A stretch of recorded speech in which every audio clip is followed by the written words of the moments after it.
Fujiani setiap bulan akan menarik seorang pemuda miskin dari sekolah. Pemuda miskin itu akan mengejar dia dengan gila-gilaan. Setelah sebulan, pemuda miskin itu mulai serius. Dia pun memutuskan hubungan di depan seluruh sekolah, lalu menghina dia dengan keras sekali lagi. Dan tindakan tidak tahu malu ini sudah menjadi permainan yang sering dilakukan di kalangan mereka. Ini sudah menjadi permainan yang terbukti berhasil. Pada hari itu, Fujiani menarik siswa paling miskin di sekolah. Saat dia mengira ini akan menjadi perburuan yang mudah, dia tidak tahu bahwa dia telah menarik perhatian seseorang yang tidak bisa dianggap remeh. Ternyata siswa miskin yang dia pilih ini sebenarnya adalah anak tunggal dari keluarga Fu. Dia juga merupakan calon suami yang sulit didapat oleh keluarga Fu.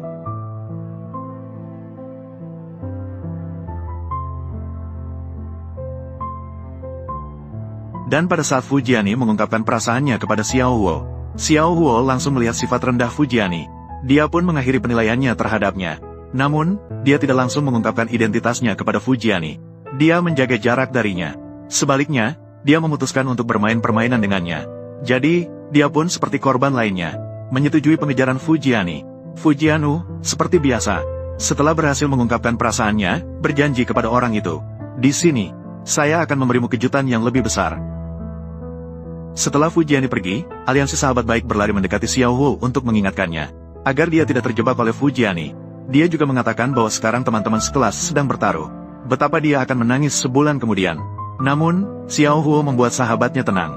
Dia sangat tahu bahwa sebulan kemudian, yang akan menangis adalah mereka kelompok iblis ini. Dan keesokan harinya, Fujiani memperlakukan Xiao Huo seperti korban lainnya.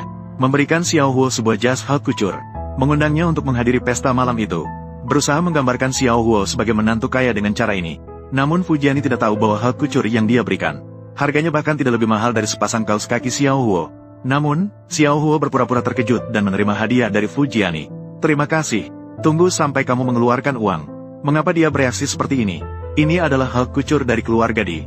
Pemikiran ini, jangan-jangan dia sama sekali tidak mengerti nilai barang. Untuk menunjukkan kemampuannya kepada Xiao Huo, malam itu, Fujiani membawa Xiao Huo ke klub malam paling mewah di kota. Namun, begitu keluar dari mobil, Xiao Huo baru ingat, ini juga merupakan salah satu aset yang diberikan ayahnya kepadanya. Seandainya Fujiani tidak membawanya ke sini hari ini, dia hampir saja melupakan hal itu. Namun, begitu Xiao Huo masuk, manajer langsung mengenali identitasnya. Melihat manajer berlari ke arahnya, Xiao Huo segera memberi isyarat dengan gugup agar dia cepat pergi. Namun, Fujiani melihat ekspresi Xiao Huo dan mengira dia terkejut. Ternyata, di tempat seperti ini, semuanya terlihat. Setelah memikirkan itu, belum pernah melihat dunia. Kemudian, Fujiani membawa Xiao Huo ke ruang VIP. Namun, begitu sampai di ruang VIP, pria licik langsung mengejek Xiao Huo. Dia berkata bahwa akhirnya, protagonis mahasiswa yang sangat kekurangan ini datang. Dia juga mengatakan bahwa Xiao Huo hari ini terlihat agak seperti manusia. Menyatakan bahwa gaun haute couture ini dikenakan oleh Xiao Huo. Takutnya, ini adalah pengalaman paling aneh bagi pakaian ini seumur hidup.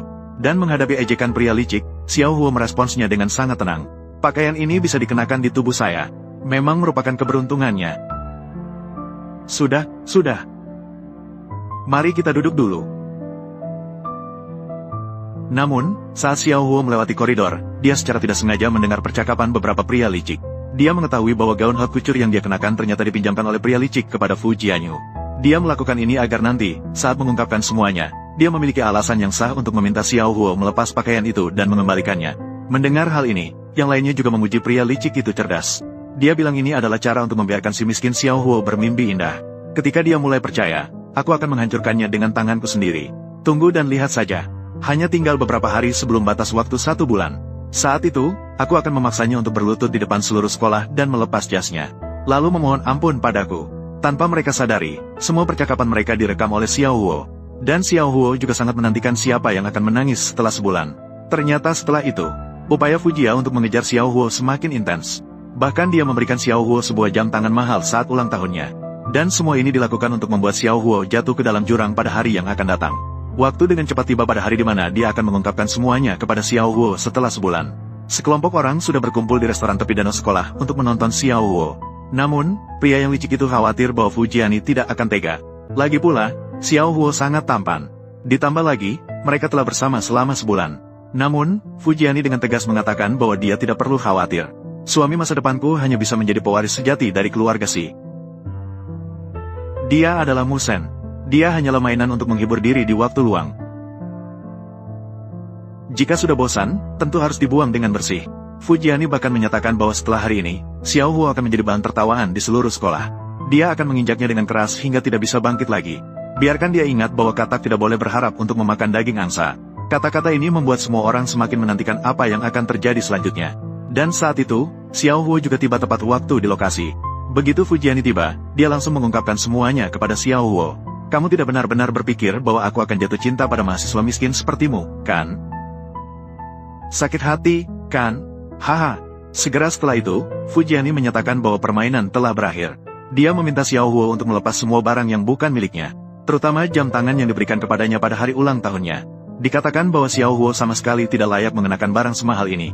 Mendengar kata-kata ini, Xiao Huo langsung melepas jam tangan itu dan menyatakan bahwa barang ini terlalu murah dan memang tidak layak untuknya. Setelah mengatakannya, ia langsung melemparkan jam tangan itu ke dalam danau. Melihat adegan ini, semua orang langsung terkejut. Pria licik yang marah segera memerintahkan anak buahnya untuk merobek jas Xiao Huo dan mengembalikannya padanya. Namun, Xiao Huo meminta mereka untuk membuka mata lebar-lebar dan melihat dengan jelas. Jas ini sama sekali bukan yang diberikan oleh Fujianu kepadanya. Dan salah satu kaki tangan itu juga segera menyadari. Jas yang dikenakan Xiao Huo ini, ternyata adalah barang yang tidak dijual yang dipesan khusus oleh seorang master internasional untuk Tuan Si. Tuan Si, permainan sudah hampir selesai. Selalu lupa untuk memperkenalkan diri. Si Museng, satu-satunya pewaris Si. Tidak hanya itu, calon pasangan pernikahanmu. Apa?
Invincible.